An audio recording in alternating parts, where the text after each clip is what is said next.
Hi విఎస్, welcome to Hyderabadi రుచులు. మా ఛానల్ సబ్స్క్రైబ్ చేశారా? లేదంటే కింద రెడ్ బటన్ కనిపిస్తుంది కదా, దాన్ని ప్రెస్ చేసి పక్కనున్న బెల్ బటన్ యాక్టివేట్ చేశారంటే మా వీడియోస్ నోటిఫికేషన్ మీకు వస్తుంది. మీరే ముందు చూడొచ్చు. ఇప్పుడు మనం రవ్వ పులిహోర తయారు చేయడం చూద్దాం. ఈ పులిహోర తయారు చేయడానికి కావాల్సిన ఇంగ్రీడియంట్స్ చూద్దాము.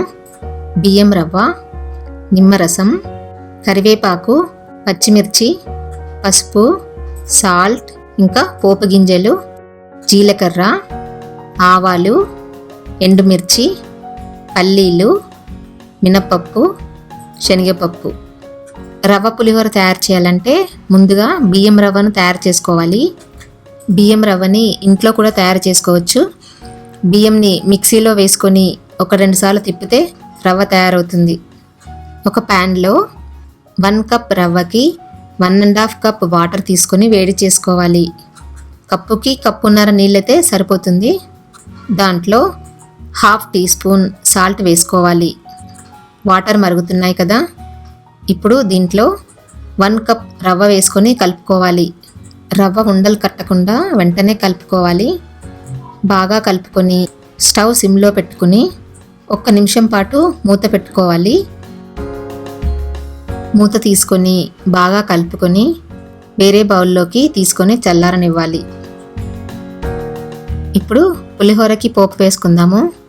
ఒక ప్యాన్ తీసుకొని 3 టేబుల్ స్పూన్స్ ఆయిల్ వేసుకుని వేడి చేసుకోవాలి. ఆయిల్ వేడెక్కిన తర్వాత 2 టేబుల్ స్పూన్స్ పల్లీలు వేసుకోవాలి. పల్లీలు మంచి వాసన వచ్చే వరకు వేయించుకోవాలి. 1/2 టీ స్పూన్ ఆవాలు, 1/2 టీ స్పూన్ జీలకర్ర, 2 టీ స్పూన్స్ శనగపప్పు, 2 టీ స్పూన్స్ మినపప్పు వేసుకొని వేయించుకోవాలి. పప్పులు కొంచెం సేపు వేగిన తర్వాత 4 ఎండుమిర్చిని ముక్కలుగా చేసుకొని వేసుకోవాలి. ఎండుమిర్చి వేగిన తర్వాత ముక్కలుగా కట్ చేసుకున్న పచ్చిమిర్చిని వేసుకోవాలి. 2 రెమ్మలు కరివేపాకు వేసుకోవాలి. 1/2 టీ స్పూన్ పసుపు వేసుకొని కలుపుకోవాలి.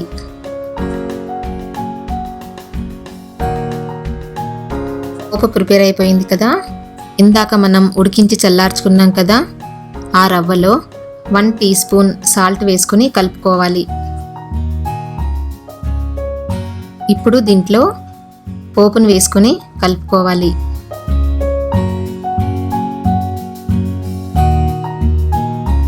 ఇప్పుడు 2 టేబుల్ స్పూన్స్ నిమ్మరసం వేసుకొని కలుపుకోవాలి. బాగా కలుపుకొని పులుపు, సాల్ట్ సరిచూసుకోవాలి. ఇంకా కావాలనుకుంటే ఇంకొంచెం యాడ్ చేసుకోవచ్చు. అంతే, ఎంతో టేస్టీగా రవ్వ పులిహోర రెడీ అయిపోయింది. ఈ పులిహోర బ్రేక్ఫాస్ట్గా కానీ లంచ్ బాక్స్లోకి కానీ చాలా చాలా బాగుంటుంది. మీరు కూడా టేస్ట్ చేసి చెప్తారు కదా. మీకు ఈ వీడియో నచ్చినట్టయితే కింద లైక్ బటన్ కనిపిస్తుంది కదా, ప్రెస్ చేసి సబ్స్క్రైబ్ చేసి ఫ్రెండ్స్ అందరికీ షేర్ చేయండి. ఏవైనా సజెషన్స్ కానీ కొత్త రెసిపీస్కి ఐడియాస్ కానీ చెప్పాలనుకుంటే కింద కామెంట్ సెక్షన్లో కామెంట్ పెట్టండి. Thank you for watching this video.